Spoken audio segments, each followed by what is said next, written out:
തുടങ്ങി. 2006 കൂടി മുജാഹിദുകൾ അവർ നേരത്തെ 75 വർഷക്കാലം പ്രവർത്തിച്ച് അല്ലെങ്കിൽ പറഞ്ഞ് പരിചയിച്ച തൗഹീദ് അവർ വെട്ടി മാറ്റി പുതിയ തൗഹീദ് യോഗം കൂടി തീരുമാനിച്ച് പ്രഖ്യാപിച്ചു. എന്തായിരുന്നു ആ തൗഹീദ്?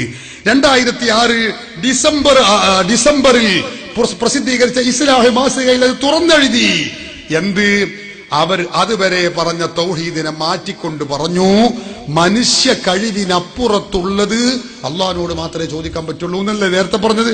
അതിൽ നിന്ന് മാറ്റിയിട്ട് പറഞ്ഞു, സൃഷ്ടികളുടെ കഴിവിന്റെ അപ്പുറത്തുള്ളത് അള്ളാഹുവിനോടെ ചോദിക്കാൻ പറ്റുള്ളൂ. മനുഷ്യന്റെ കഴിവിന്റെ അപ്പുറത്തുള്ളത് മറ്റ് സൃഷ്ടികളുണ്ട്, ജിന്നുകളുണ്ട്, മലക്കുകളുണ്ട്, പലരുണ്ട്, അവരോടൊക്കെ ചോദിക്കാം, അതിന് കുഴപ്പമില്ല.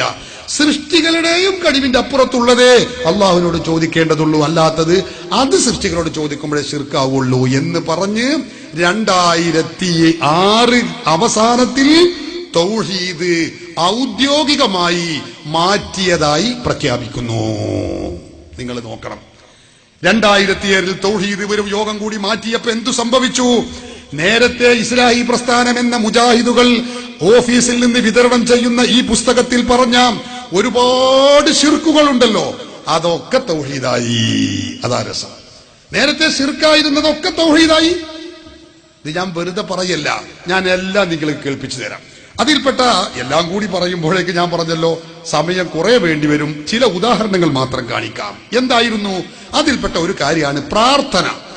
പ്രാർത്ഥന അള്ളാഹു അല്ലാത്തവരോട് എന്ന പ്രമേയം ഉയർത്തിയിട്ട മുജാഹിദ് കേരളത്തിൽ ബഹളം വെക്കാറുള്ളത് അല്ലേ? പ്രാർത്ഥനയുടെ അർത്ഥം എന്താ? പഴയ കാലത്ത് മുജാഹിദ് പഠിപ്പിച്ച തൗഹീദ് ഈ പുസ്തകത്തിലുണ്ട്. അതിൽ പറഞ്ഞത് എന്തായിരുന്നു? മനുഷ്യ കഴിവിന്റെ അപ്പുറത്തുള്ളത് അള്ളാഹുവിനോട് മാത്രമേ ചോദിക്കാവൂ, അല്ലാത്ത ആരോട് ചോദിച്ചാലും ശിർക്കാകുന്നു. പഴയ തൗഹീദ് ഞാൻ ആദ്യം കേൾപ്പിച്ചുതരാം, ശേഷം പുതിയ തൗഹീദ്. ഇനി ഞാൻ അങ്ങനെ മൗലവിമാരെ കൊണ്ട് മാത്രമേ പറയുള്ളൂ. ഞാൻ അതിങ്ങനെ അതിന്റെ അടിയിൽ ഇങ്ങനെ സപ്ലൈ ചെയ്യുമ്പോഴുള്ള വർത്താനല്ലാതെ കൂടുതലൊന്നും ഉണ്ടാക്കുന്നുണ്ടാവൂല. കേട്ടോളൂ. സക്കരിയ സലാഹി KNM ഗ്രൂപ്പിന്റെ വാക്താവായിരുന്ന കാലത്ത് ആദ്യകാലത്തുള്ള പഴയ തൗഹീദാണ് അവർ പറയുന്നത്. കേട്ടോളൂ. അതേസമയം മനുഷ്യ കഴിവിന് അപ്പുറത്തുള്ള കാര്യങ്ങള് ആരോട് ചോദിച്ചാലും അത് പ്രാർത്ഥനയാണ്.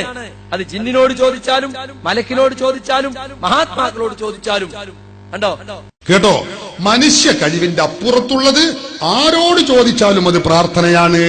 പഴയ തൗഹീദ് 2007 ആയപ്പോഴേക്ക് 2006 അവസാനത്തിൽ 2007 കൂടി മുജാഹിദുകൾ തൗഹീദ് മാറ്റിയപ്പോ ഈ മനുഷ്യൻ ആ പ്രാർത്ഥനയുടെ അർത്ഥവും മാറ്റി. പുതിയ പ്രാർത്ഥനക്ക്, ആരാധനക്ക് പുതിയ ഡെഫിനിഷൻ നൽകുകയാണ്. എന്നിട്ട് പറയുന്നത് എന്താ? സൃഷ്ടികളുടെ കഴിവിന്റെ അപ്പുറത്തുള്ളത് തേടലാണ് പ്രാർത്ഥന. നോക്കുങ്ങള്, നമ്മൾ വെറുതെ ഞങ്ങൾ എന്തുകൊണ്ടാണ് മുജാഹിദുകൾ തൗഹീദ് മാറ്റുന്നു എന്ന് പറയുന്നത്? എന്തുകൊണ്ട് എന്ന് നിങ്ങൾ ചിന്തിക്കണം. അവരുടെ വാക്കുകളിലൂടെയാണ് നിങ്ങൾ ഇത് കേൾക്കാൻ പോകുന്നത്. പക്ഷെ ഇയാൾക്ക് ഈ പുതിയ തൗഹീദ് പറഞ്ഞിട്ട് നാവിനിങ്ങട്ട് ശരി വന്നിട്ടില്ല. കാരണം പാടി പഠിച്ച തൗഹീദ് എന്താ? അത് മനുഷ്യ കഴിവിന് അതീതമായ കാര്യങ്ങൾ. മുജാഹിദുകൾ ഇങ്ങനെ പറയും. ഒരു മുജാഹിദിനോട് സംസാരിച്ചു കൊണ്ട് അവരിങ്ങനെ പറയും, പണ്ട് ആഫീസിൽ നിന്ന് കിട്ടിയ ഷീറ്റിലുള്ള വിവരം ഇങ്ങനെ പറയും. അങ്ങനെയൊക്കെ മനുഷ്യ കഴിവിന് അതീതമായ കാര്യങ്ങളിൽ, മറഞ്ഞ വഴിയിൽ, അദൃശ്യമാർഗത്തിൽ, അഭൗതിക മാർഗത്തിലൂടെ, അസാധാരണ വഴിയിലൂടെ, കാര്യകാരണ ബന്ധങ്ങൾക്ക് അതീതമായി, ഇതൊക്കെ പാടാൻ നിങ്ങളോട് പറയും. നിങ്ങൾ ഇങ്ങനെ ഞെട്ടിയോർക്കും. എന്താ ലോഹുൽ മഹ്ഫൂദ് ഒന്ന് കേൾക്കുകയാണോ എന്ന് തോന്നിപ്പോ. ഇത് ആഫീസിൽ നിന്ന് കിട്ടിയ ഷീറ്റിലുള്ളതാ. എന്താ ഈ പറയണത്? നീ സാധുവിന് തിരിയില്ല. പോഴത്തക്കാരാണ്. ഞാൻ അവരെ കുറ്റപ്പെടുത്തല്ല കേട്ടോ, ഒരു കഥയില്ലാത്തത് കൊണ്ടാണ് എന്ന് ഞാൻ തന്നെ അല്ല, മുജാഹിദിനെ കൊണ്ട് ഞാൻ പറയിപ്പിക്കും. മുജാഹിദ് പ്രസ്ഥാനം പൊളിയുന്ന കപ്പലാണ് എന്ന് ഞങ്ങൾ മുമ്പേ പറയുന്നുണ്ട്. ഇപ്പൊ പറയുന്നത് മുജാഹിദിന്റെ നേതാവാണ് പറയുന്നത്. മുജാഹിദ് പ്രസ്ഥാനം പൊളിയുന്ന കപ്പലാണ്. മുജാഹിദ് പ്രസ്ഥാനം പണ്ട് ഞങ്ങൾക്ക് അഭിമാനമായിരുന്നു, ഇപ്പൊ അപമാനമാണ് എന്ന് ഞാനിവിടെ കേൾപ്പിക്കും. സംസ്ഥാന പ്രസിഡന്റ് പറയുന്നത് കേൾപ്പിക്കും. അങ്ങനെ പല സംഗതികൾ കേൾക്കാൻ നിൽക്കുകയാണ്. ഞാൻ ആ വിഷയം ഒന്ന് ആദ്യം നിങ്ങൾക്ക് പഠിപ്പിച്ചു തരാം. കേട്ടോളൂ സഹോദരന്മാരെ. പുതിയ തൗഹീദ് അയാൾ പറയുകയാണ് മനുഷ്യ കഴിവിന് അതീതമായി. പക്ഷെ അത് പറയുമ്പോൾ അയാൾ തൊള്ളിയിൽ വരുന്നത് എന്തെന്നെയാണ്? സൃഷ്ടി കഴിവിന് അതീതം എന്നുള്ളത് പറയുമ്പോൾ ഇങ്ങനെ അയാൾ പറയുന്നത്. കേട്ടോളൂ, അയാൾ തൊള്ളിയിൽ വരുന്നത് സൃഷ്ടികളുടെ കഴിവിന് അതീതം. മനുഷ്യ കഴിവ് അത് പഴയ തൗഹീദാണ്. ഇപ്പൊ തൗഹീദ് മാറ്റിയതാണ് സൃഷ്ടികളുടെ കഴിവ് എന്ന്. പക്ഷെ അത് തൊള്ളക്ക് പാകപ്പെട്ട് വന്നിട്ടില്ല. 10-20 കൊല്ലമായിട്ട് ഇയാളെ ജീവിതകാലത്ത് തന്നെ ഇയാൾ പറയാൻ തുടങ്ങിയ എന്താ? മനുഷ്യ കഴിവിന് അതീതം, മനുഷ്യ കഴിവിന് അതീതം എന്നല്ലേ. തൗഹീദ് മാറ്റിയിട്ട് സൃഷ്ടി കഴിവ് എന്ന് പറയുമ്പോഴും തൊള്ളിയിൽ വരുന്നത് എന്തെന്നെ? മനുഷ്യ.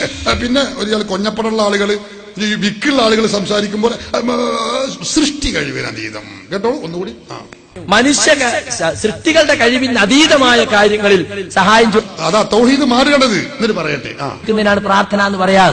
കണ്ടോ, സൃഷ്ടികളുടെ കഴിവിന് അപ്പുറത്തുള്ളത് തേടുമ്പോഴാണ് പ്രാർത്ഥന എന്ന് പറയുക. തൗഹീദ് മാറി. എന്തേ ഈ തൗഹീദ് മാറ്റാനുള്ള ന്യായം? നമ്മുടെ ഉലമാക്കൾ അന്ന് പറഞ്ഞിരുന്ന ന്യായം ഇപ്പൊ സക്കരിയ സലാഹിയും കൂട്ടരും ഇപ്പോഴല്ല 2007 അവര് പറയുന്നു. എന്താ? ഞാൻ പറയുന്നില്ല, അയാളെ കൊണ്ട് തന്നെ പറയുന്നേരാ.